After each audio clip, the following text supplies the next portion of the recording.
Meus amigos queridos, aqui o Fernando Sérgio mais uma vez com vocês. Olha, peço perdão porque tem duas gravações aí que não tem muito sentido, você vai perceber. Mas daqui a pouco a gente ejeta essas gravações, né? O programa aqui é à vontade, não é? Eu estou de bermuda. Então é aquela história. Ele também costuma muitas das vezes trabalhar de bermuda. O homem, na realidade, ele é radialista, ele é jornalista, ele também foi produtor de um dos grandes comunicadores, um dos maiores, o nosso saudoso Haroldo de Andrade. E ele também é o feliz proprietário da Rede Plus FM, né? Vou falar com o meu amigo Fábio Antônio. Muito boa noite, Fábio. Boa noite, meu amigo Fernando Sérgio, meu queridíssimo amigo. Poxa, o prazer é todo meu. Aliás, eu quero agradecer publicamente a vez que você me fez o convite para falar com seus alunos. Eu lá estive e até me presenteou com um diploma muito bonito que brevemente vai estar na galeria lá das lembranças, né? Esse negócio é bom porque a gente olha assim, de repente, assim, poxa, a gente tem algum amigo que se perdeu tempo para fazer uma coisa bonita. Mas é verdade, né? O melhor de tudo, a gente tem história para contar, né? Com certeza. E sempre você, com esse bom humor, sempre você acrescentou muitas vezes ao meu programa, como eu espero de algumas vezes ter colaborado contigo. Claro. Mas o Fábio, dá um plus aí por falar. Cuidado. A Rede Plus, né? Esse negócio de dar um plus é meio complicado. Cuidado, né? Com esses pedidos aí que a gente aceita. Tá vendo o negócio do Big Brother agora? Eu estava vendo a Ana Maria com a saída do Jonas, né, Ana? E ela contando a respeito do pum da menina, uma garotinha que tem lá também, eu esqueci o nome dela agora, o pessoal já deve estar sabendo.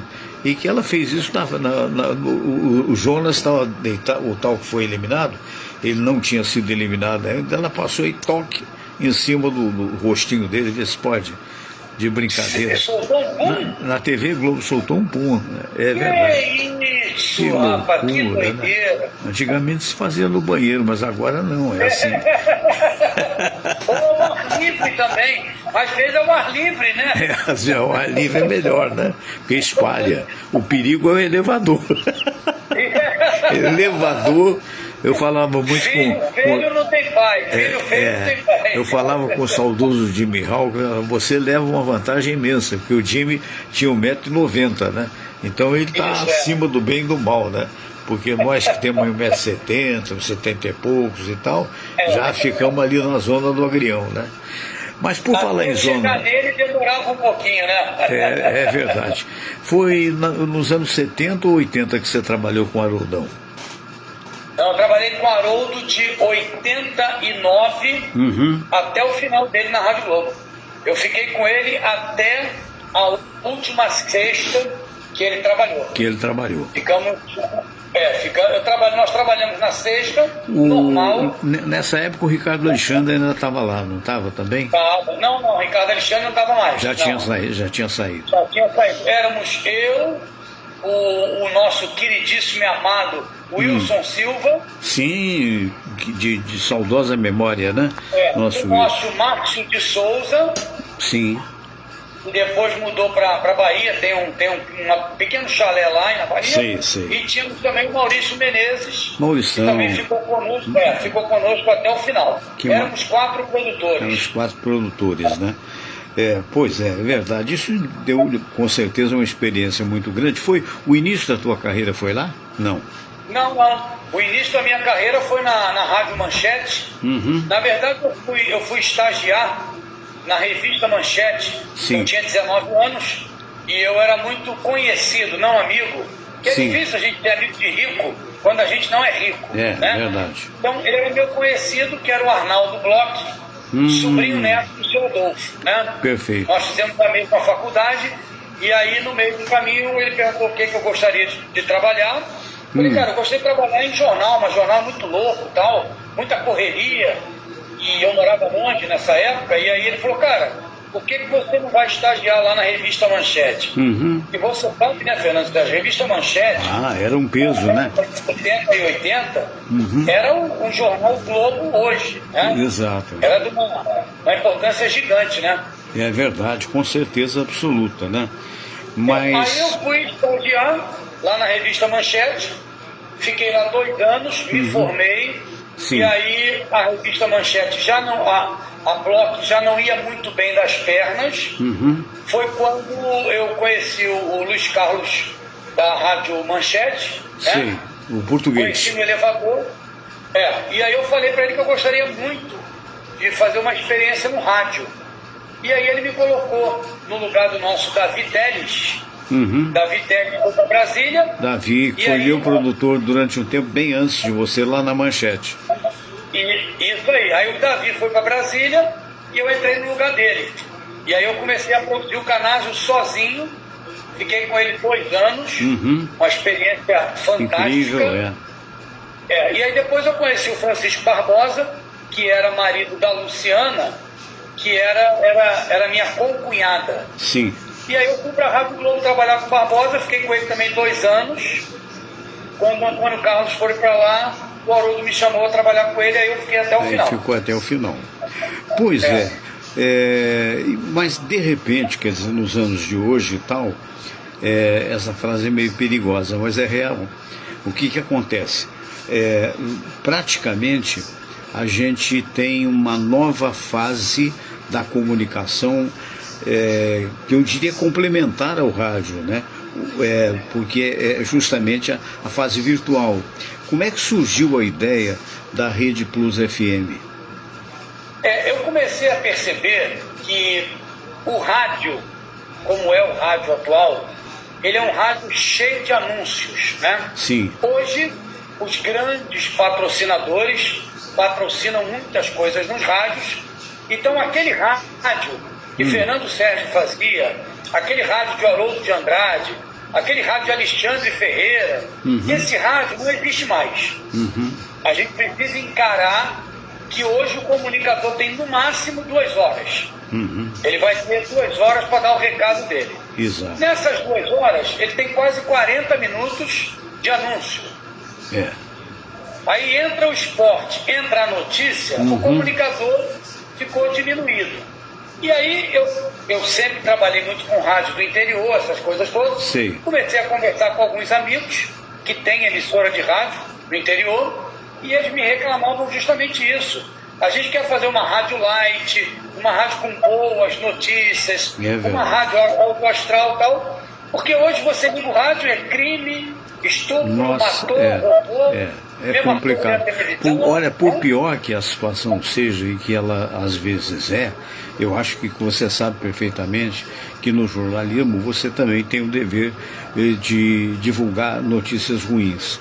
Mas será que não dá para dosar? Essa é a pergunta. Será que só existe coisas ruins? Eu tenho visto esses noticiários aí dando razão ao que você falou, e tem alguns que poderiam chamar TV metralha. Isso, porque é o pior. E o pior é repetido N vezes. É um negócio doido. Se o cara entrou no elevador, lamentavelmente, deu um tiro na mulher, coitada dela, lamentamos profundamente, acabou a notícia. Aí repete. Tem uma frase em latim que diz assim, ad nauseum, ou seja, até a náusea da gente.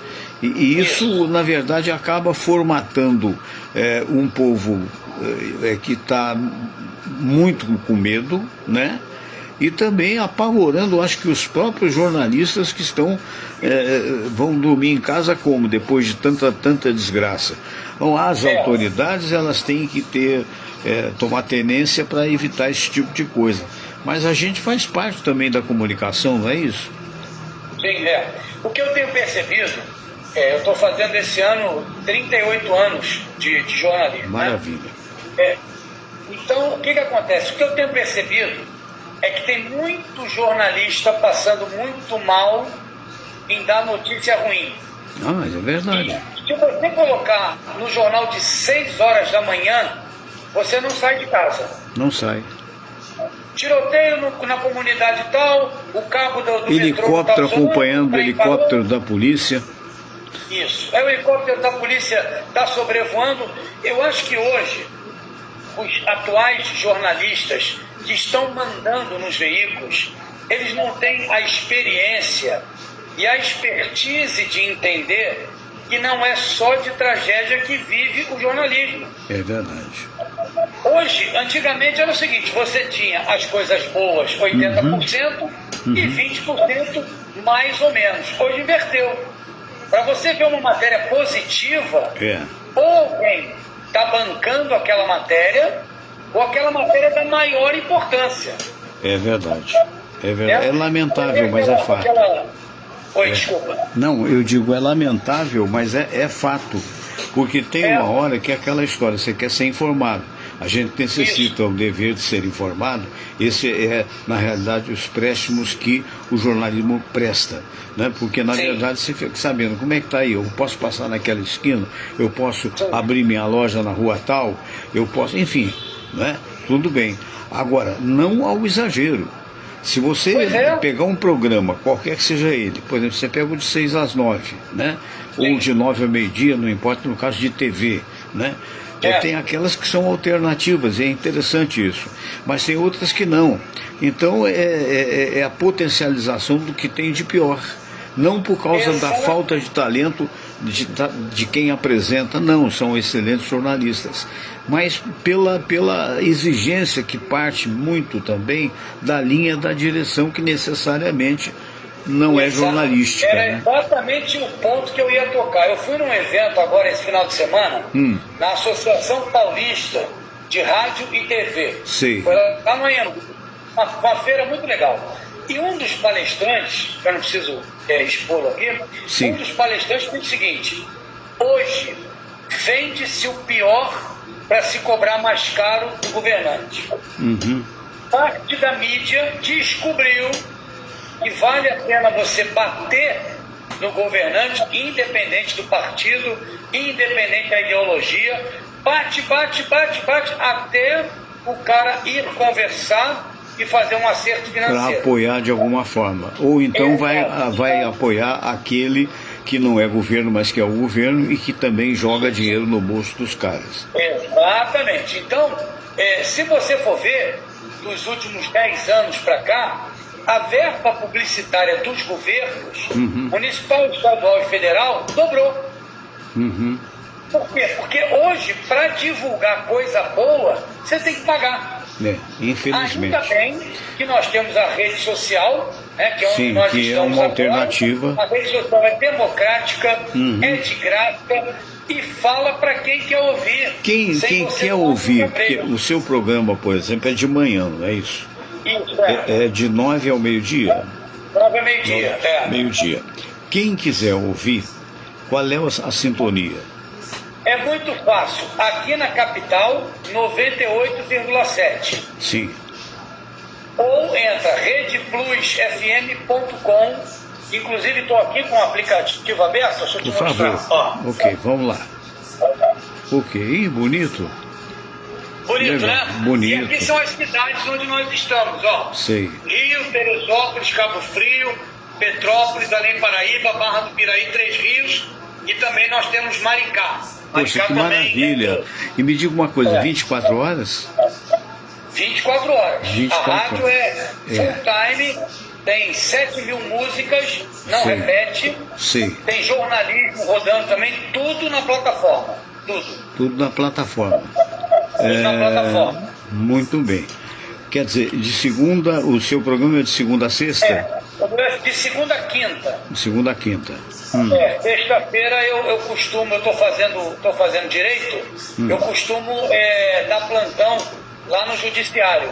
Já para ir aprendendo algumas coisas que é importante a gente estar botando em prática, né? Que bacana, que bom, que ótimo. Você está me lembrando um amigo querido, até que fez um livro agora pelos 90 anos da Rádio Tupi, que virou doutor, quer dizer, ele fez doutorado já com 60 e poucos anos.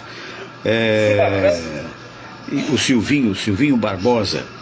Sim. Então ele é o autor do livro, foi tese dele, o autor do livro, um livro muito bonito, que eu vou deixar você aí para pegar o livro para te mostrar, só um minutinho. Pode falar qualquer coisa aí, que é assim mesmo na Rede Plus. Vai lá, senão o ouvinte vai desligar. Canta qualquer música aí que tá bom. Eu quero dizer para você que está nos assistindo agora, 7 horas e 23 minutos, que Fernando Sérgio, o maluco do ar. O Rádio Bom. Ah, que legal, olha cara. Só, tá vendo alguma coisa aí? Olha, tô vendo tudo. Ó, Rádio Tupi, 90 anos. Rádio Tupi, 90 anos. Tá vendo? Uhum. E ele fez um trabalho muito bonito. Foi a tese mesmo dele de doutorado. Agora está fazendo pós-doutorado. Ele é filho do Silvio Barbosa, que foi presidente da Sala de Música, Escola de Música do Rio de Janeiro, que infelizmente hoje é saudoso. E ele teve a bondade de colocar aqui, ó, aí o seu legal, amigo, cara, né?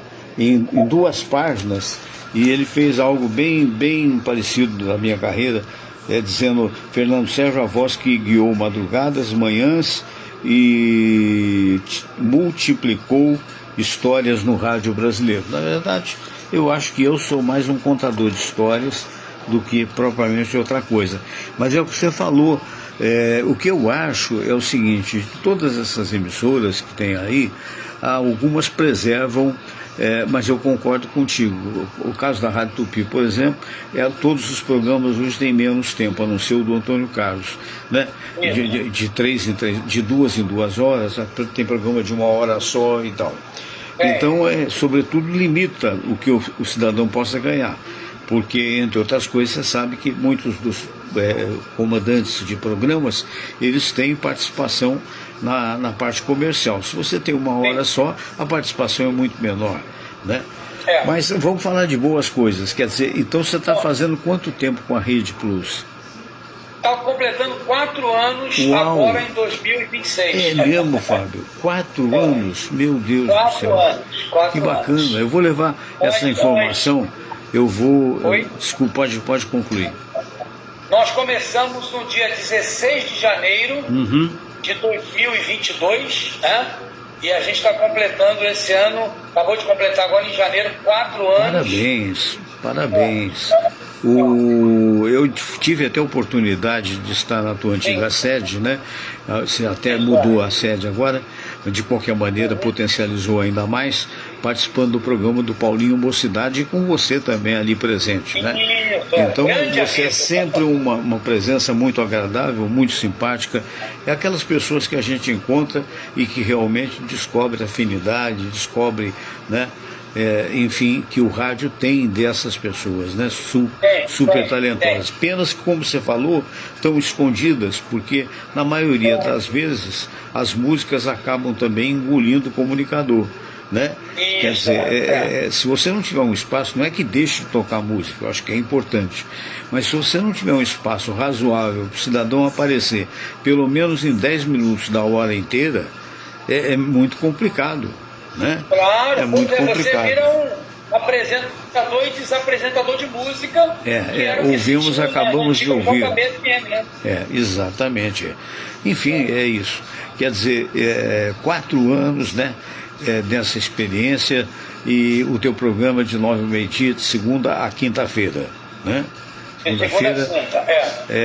O dial? Aqui na capital 98,7. Sim, na capital 98,7, nas outras. Sim. No nosso site vai ver as sintonias nas outras qual é cidades aqui do nosso entorno. Qual é o endereço eletrônico do site? redeplusfm.com. redeplusfm.com. Muito bem. Deixa eu te fazer uma pergunta, aproveitando que a gente ainda tem mais alguns minutinhos. Temos. Qual foi a emissora que você mais ficou tempo? Foi a Tupi. Foram 23 anos. Foi a Tupi? Foi a Tupi. 23? A mais emblemática para mim foi o Sistema Globo de Rádio dos anos 70. Onde eu fiquei perto de 6 anos. Depois eu fui para a Manchete fazer o programa Fernando Sérgio de 6 às 9 da manhã, e 9 ao meio-dia era o Canásio, Roberto Canásio. né? Já tinha o Luiz Carlos lá, essa coisa toda. Foi muito boa também. Mas nesse meio tempo, eu fiquei 2 anos na Manchete, fiquei um na Tamoio, depois voltei para a Manchete mais um ano, e depois fui para a Globo de volta. Fazer as férias na época do Francisco Barbosa, meu querido amigo lá de Juiz de Fora, desde aquela época, né? E posteriormente fazer também até o Clóvis Monteiro, as férias do Clóvis, né? E aí isso foi em 78, rapaz, agora eu tô velho, hein? Então acho que sim, é verdade, não, 98, perdão, foi 90. O Clóvis trabalhou na Rádio Globo? Sim, eu fiz o seu redator-chefe. O Clóvis trabalhou. Não. O Clóvis trabalhou na Rádio Globo, trabalhou, sim. Ele tinha um programa na madrugada, na Rádio Globo. E teve uma época que, não sei se foi o Haroldo que precisou sair, alguém, ou o Barbosa de volta, e aí eu fiquei fazendo 4 meses o programa dele para que ele pudesse fazer o programa desse outro, se foi o Barbosa, eu não me lembro mais. E aí eu posso estar errado na data, porque é muito tempo atrás, né? Mas eu tinha amigos como, por exemplo, a minha mulher, a Samira, eu conheci na Rádio Globo, ela era editora da Rádio Globo, eu fazia o Globo no Ar, fazia o seu disco favorito, também fazia o seu redator-chefe lá do Bianchini, né? E na Mundial, lancei o Toca Toca Mundial, em 98 eu fui a primeira voz da 98, né? Olha, que espetáculo! 98 FM. E durou 2 ou 3 anos e tal. Aí veio a Bandeirantes. E veio com uma proposta irrecusável para mim, para o Haroldo de Andrade Pai, com quem você trabalharia depois, porque ia transformar a Rádio Guanabara em Rádio Bandeirantes, né? E foi feito isso. 1360? 1360, se não me falha a memória. Isso é ano de 82, né? 82, Aí fomos, era um time de primeira, era o Carlos Bianchini, de 6 às 9, 9 ao meio-dia, 9 a 1 da tarde, Haroldo de Andrade, 1 às 4 da tarde, Paulo Lopes, 4 às 7 eu, né?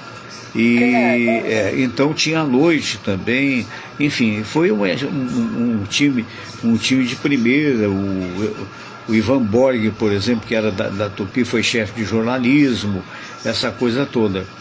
Muito bem, paralelamente eu fazia na época o telejornal, o primeiro telejornal da TVS, foi a apresentação minha e de um cara chamado Camarinha, que há muitos anos eu não vejo. A TVS, quando a TVS mudou para o SBT, eu passei a ser o âncora do Noticentro, o principal telejornal do Silvio, que eu tenho foto até hoje dessa época. Então, e aí um dia um cara chegou, um lourinho lá para conversar comigo, e sabe quem era? O Uli Liberato. E o Gugu falou: Fernando, eu quero você no Viva a Noite. Aí eu passei a fazer as noites, garotinho ainda, né? Pois é. Então eu passei agora eu tô aqui direto do Tem Tudo de Madureira, né? Churrasco, patati, patatá. E olha, tem aqui a fulana de tal. De repórter de rua mesmo. Que bacana isso, cara. É verdade, E foi durante o tempo que durou o Viva a Noite, paralelo à Rádio Globo. Depois, evidente, depois da Band, quer dizer, aí já estava a volta da Globo, né? Quando a Tupi, a Manchete já estava meio mal das pernas, eu voltei para a Globo, e aí veio a proposta do Alfredo Raimundo para ir para a Rádio Tupi. E aí na Rádio Tupi que foi esse ano, né? Deve dar nas contas isso, mais ou menos foram 23 anos. Eu comecei fazendo bairro contra bairro, de sábado para domingo, e esse bairro contra bairro teve uma audiência absurda, que eu tenho até vergonha de falar. E aí me propiciou que quando o Cori Filho, infelizmente, tinha tido o AVC, né, que fez com que ele ficasse 1 ano, coitado, no Hospital São Lucas, que eu fosse para o lugar. E ali fiquei até a minha saída da rádio, há perto de 8 anos atrás, quando me aposentei. na verdade, continuo com atividades na área de publicidade. Aliás, eu estou partindo para Portugal agora dia 27 de maio e vou ficar 2 meses e meio lá, porque eu tenho um livro, eu publiquei 3 livros, né? O primeiro livro, 50 anos de comunicação, quando eu fiz os 50 anos, hoje seriam 63, né? E que foi uma boa edição aqui do Rio de Janeiro. O Vida e Sucesso, que era um repeteco de um quadro que eu tive na Band, e que na verdade as pessoas pediam opinião sobre suas vidas, né? Então eu coloquei vários casos ali e tal. E também o Só o Amor Constrói, que é um caso psicointuído, né? Que as pessoas podem chamar de psicografado, e é verdade, né? De autoria de um cidadão chamado Richard Velocity. All the Things, todas as coisas começaram a falar comigo em inglês na época, e eu fiz o livro. Esses 2 livros, esses 2, não os 50 anos, para surpresa minha, quando há 4 anos eu tive em Portugal, eu fiquei por 6 meses lá, por divulgação e tal, estavam vendendo e continuam vendendo até hoje. Então aí eu vou fazer 2 coisas: uma, aproveitar, visitar meu filho que mora lá, e meu neto que é português, né? E a minha nora, e aproveitar a hospedagem na casa deles para fazer uma série de encontros de ordem culturais, né? E naturalmente divulgar os livros, né? É isso aí. Aí, mas volto em agosto. Em agosto estou de volta e devo de ir lá, talvez, ligar para você, para a gente bater um papo e tal, te mostrando alguma novidade. Entendeu? Então, é isso. Então, essa série de programas, ela... Confraria do Rádio. Olha, a confraria, eu sou o patrono da confraria, né? Ela, na verdade, eu fui presidente e passei o título de presidência porque são 2 anos, cada um fica, e não há costume haver reeleição, e eu tinha viagem programada. Então, mas está muito bem. Eu tive na reunião final lá. Hoje o presidente é o Osmar Dubrec, grande compositor do Osmar, também diplomado em jornalismo, o Osmar, mas a situação dele é sambista mesmo, né? E é uma figura muito legal, muito harmoniosa, muito simpática.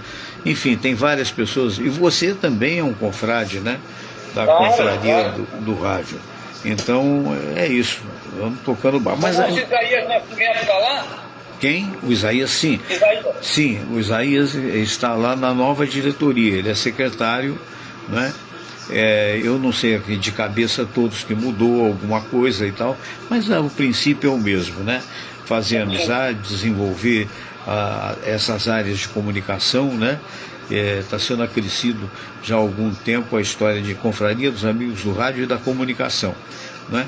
Porque atinge pessoas dos mais diversos universos, né? Então tem sido isso. E vamos ver se um dia a gente ainda se encontra antes dessa minha viagem, tá bom? Eu quero agradecer a sua... Isso mesmo. Eu quero agradecer a você, parabenizar pelos 4 anos da Rede Plus, né? 98.7 aqui no Rio de Janeiro, não é isso? De 9 a meio-dia você encontra esta figura impoluta, de caráter sem jaça, e que na verdade merece todo o respeito. Tá bom? Um abraço.